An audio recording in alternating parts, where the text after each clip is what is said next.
तोड़ के रास्ते से जाना पड़ेगा। निषाद उनको अपने सचिव को वापस कर दिए थे। अच्छा। इन सब स्थानों के बारे में बहुत कम चर्चा होती है। बहुत ज़्यादा हैरान भी हूँ और बहुत ज़्यादा दुखी भी।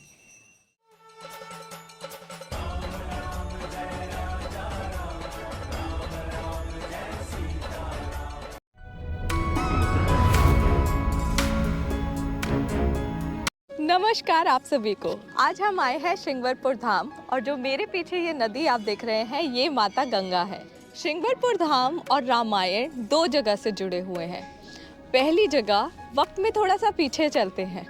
जब महाराज दशरथ को पुत्र प्राप्ति नहीं हो रही थी तब वो श्रृंगवरपुर धाम आए थे ऋषि श्रृंग के पास पुत्र प्राप्ति के हवन के लिए। यहाँ पर ही महाराज दशरथ ने पुत्र प्राप्ति हवन किया ऋषि श्रृंग के साथ और उसके फलस्वरूप ही भगवान श्री राम का जन्म हुआ।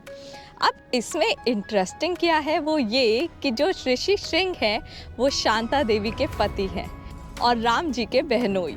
यही मेरे ठीक पीछे है ऋषि श्रृंग और माता शांता देवी का इकलौता मंदिर। वशिष्ठ बुलावा पुत्र काम सूर्य के करावा। यही सिंगी ऋषि महाराज गुरु वशिष्ठ के बुलाने से अयोध्या जी गए, यज्ञ कराए, राम लक्ष्मण भरत शत्रुघ्न पर चारों भाइयों का जन्म हुआ। यह निषाद राज की राजधानी श्रृंगवेरपुर धाम का मुख्य स्थल है। अभी के नाम से यह श्रृंगवेरपुर धाम प्रसिद्ध है। इन्हीं के प्रताप से राम लक्ष्मण भरत शत्रुघ्न चारों भाइयों का जन्म हुआ।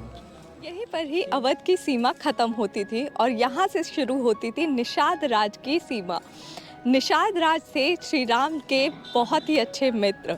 तो जब निषाद राज को पता चला कि श्री राम यहाँ पर आए हैं तो वो अपना जगह छोड़कर फटाफट उनसे मिलने चल पड़े और उन्होंने श्री राम से विनती की कि वो उनके साथ रात रुके। तो जैसा कि मैंने आपको बताया निषाद राज जी के बारे में जो यहाँ के राजा हुआ करते थे उस समय में।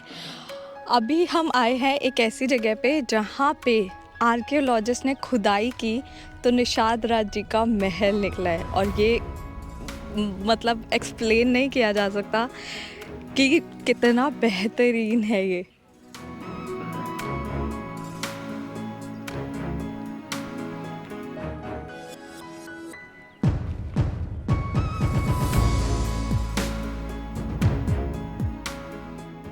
कथाओं के अनुसार श्री राम माता सीता और लक्ष्मण जी के साथ जब अवध की सीमा पार करके आए थे तब निषाद राज ने उनको यहाँ पे रहने के लिए कहा था। हालांकि वे चाहते थे कि वो उनके साथ राजमहल में रहे, बट क्योंकि ये तीनों वनवास अपना चुके थे इसलिए वो राजमहल में दोबारा नहीं जा सकते थे। इसीलिए इस पेड़ के सहारे निषाद राज ने तीनों के रहने का इंतज़ाम किया। पर हैरानी की बात यह है कि इस जगह के बारे में बहुत कम लोग जानते हैं। हमने इतने छोटे छोटे गाँव में जाकर लोकल से बात करके तब जाकर हम यहाँ पहुँचे हैं और लोगों को इस जगह के बारे में पता ही नहीं था और इस बात से मैं बहुत ज़्यादा हैरान भी हूँ और बहुत ज़्यादा दुखी भी। इस जगह को आज हम रामशयन आश्रम के नाम से जानते हैं। ये आश्रम एक गांव के बीच में है जो उस वक्त निषाद राज जी की वाटिका हुआ करती थी। इस जगह के बारे में हमने पढ़ा था और इसलिए ढूंढते हुए यहाँ आ पहुँचे। इस जगह तक पहुँचने में लोकल लोगों ने हमारी बहुत मदद की क्योंकि नेट पे इसके बारे में कोई भी खास डिटेल्स मौजूद नहीं है। लेकिन मुझे आके यहाँ बहुत ज़्यादा खुशी मिल रही है और मुझे पूरा यकीन है कि श्री राम जी, श्री लक्ष्मण जी और सीता माता यहाँ पर आए थे और रुके भी थे। दूसरी ओर जब श्री राम अपना वनवास शुरू करने के लिए यहाँ पर आए थे तो यहाँ से ही उन्होंने केवट से मदद मांगी थी नदी पार करने के लिए। ये वही तट है जहाँ पे श्री राम ने मदद मांगी केवट से और केवट ने उन्हें इसी नदी को पार करा के उनका वनवास शुरू करवाया था। ये है राम चौराहा घाट और यहाँ पे मेरे पीछे है प्राचीन मंदिर। मांगी नाव न केवट आना, कहा तुम्हारा मरम मैं जाना। और सीता सहित सचिन दो भाई श्रृंगवेरपुर पहुँचे। पहले श्रृंगवेरपुर आए थे अयोध्या जी से, तो जहाँ रथ खड़ा है आप देखोगी रथ, पहले वहीं आए थे। फिर वहीं पे निषाद राज, ये जब आप मैम खड़ी है ये निषाद राज की फूल अटका। फिर निषाद राज यहाँ लिए, यहाँ से जटाजूट अपना बनाए, कनमूल फट खाए, यही से बात है।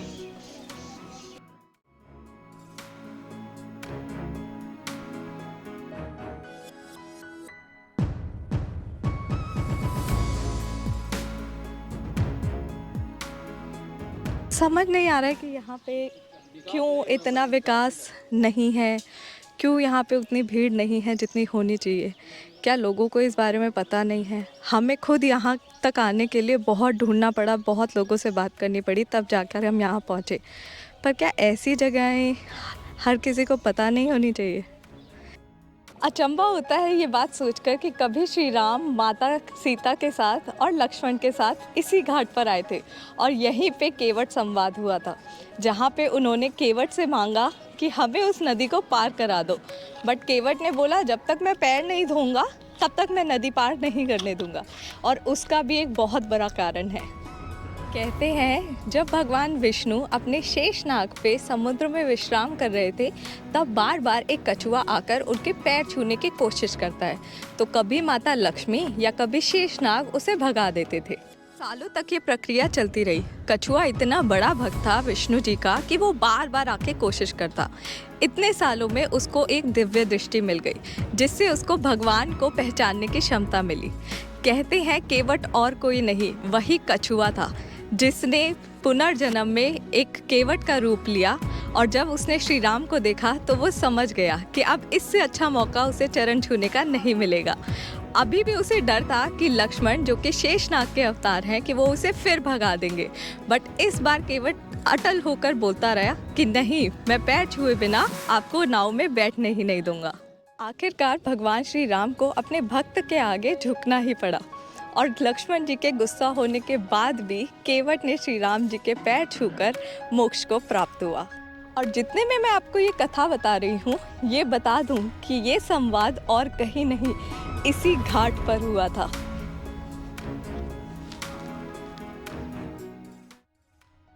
भगवान राम श्रृंगवेरपुर में निषाद राज जी से मिलकर और रात में रामशयन आश्रम में आराम करके और उसके बाद केवट के साथ नदी पार करके आगे बढ़े। इसी जगह से भगवान राम नाव में बैठे और चल पड़े अपनी आगे की यात्रा में। तो यहाँ से श्री राम जी केवट के साथ गंगा नदी पार करके महर्षि भारद्वाज के आश्रम जाते हैं। तो हमारे पास तो केवट है नहीं, हमारे पास हमारी गाड़ी है, तो हम अब मिलते हैं महर्षि भारद्वाज के आश्रम में। ठीक है, हमें तो पूरे रोड के रास्ते से जाना पड़ेगा, तो चलते हैं आगे। जय श्री राम। गंगा नदी पार करके भगवान राम पहुंच जाते हैं संगम, और वहां किनारे पे बैठे होते हैं और सोच रहे होते हैं कि आगे वे कहां जाएं। तो भगवान राम के पीछे पीछे हम भी आ गए हैं संगम के किनारे, और ये जगह एकदम अद्भुत है।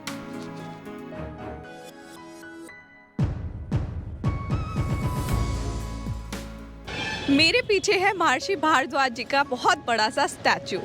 आप जानते हैं महर्षि भारद्वाज जी ने ही प्रयागराज को बसाया था, और उनको प्रयागराज का पहला निवासी कहा जाता है। पर रामायण में महर्षि भारद्वाज जी का क्या रेलेवेंस है और क्या कनेक्शन है जो उनको रामायण से जोड़ता है, उसको ढंग से समझने के लिए हम चलते हैं महर्षि भारद्वाज जी के आश्रम की ओर। अब हम आ गए हैं महर्षि भारद्वाज के आश्रम में। रामायण में इसकी बहुत ही बड़ी कहानी है। इसकी कहानी ये है, जब केवट ने श्री राम जी को गंगा पार कराई थी, उसके बाद श्री राम जी, सीता माता और लक्ष्मण जी संगम के पास बैठ के सोच रहे थे कि अब जाएं कहाँ। तभी उनको जंगल में एक जगह धुआं दिखता है। धुआं दिखते ही श्री राम जी सोचते हैं कि ये तो महर्षि भारद्वाज जी का आश्रम होगा, तो वो महर्षि भारद्वाज जी के आश्रम आते हैं। उसके बाद महर्षि भारद्वाज माता सीता, श्री राम और लक्ष्मण जी को कहते हैं कि वो यहीं इसी आश्रम में रह सकते हैं। पर श्री राम को डर होता है कि अयोध्या वासियों को अगर ये खबर लग गई तो वो सारे यहीं पे एकत्रित हो जाएंगे, इसलिए श्री राम उनसे आगे जाने के लिए रास्ता पूछते हैं। और तभी ऋषि भारद्वाज जी उन्हें बताते हैं कि श्री राम को यहाँ से चित्रकूट जाना चाहिए, क्योंकि चित्रकूट एक ऐसी भूमि है जहाँ पे बहुत सारे तपस्वियों ने तप किया है, और वह जगह उनके लिए एकदम उत्तम रहेगी।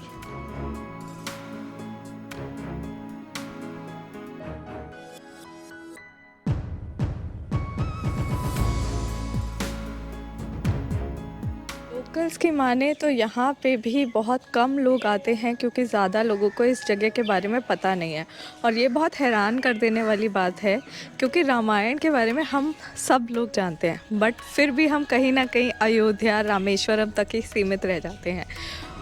ऑब्वियसली जो श्री राम है, माता सीता है, वो सीधा तो एक जगह से दूसरी जगह नहीं गए थे, वो रुक रुक कर गए थे। और इन सब स्थानों के बारे में बहुत कम चर्चा होती है, बहुत कम लोगों को इनके बारे में पता होता है। और यही आइडिया है हमारी सीरीज़ के पीछे कि लोगों को हर उस जगह के बारे में बताना जहाँ सीता माता और श्री राम खुद आए थे। तो ये जगह उन्हीं में से एक है। इसके बाद महर्षि भारद्वाज जी का आशीर्वाद लेके श्री राम, माता सीता और लक्ष्मण जी निकल पड़ते हैं चित्रकूट की ओर। तो अब हमारा भी यहाँ पे काम पूरा हुआ, हम भी चलते हैं चित्रकूट की ओर और देखते हैं चित्रकूट में माता सीता और श्री राम कहाँ कहाँ गए और कहाँ रुके। तो मिलते हैं आपसे अगले एपिसोड में। जय श्री राम।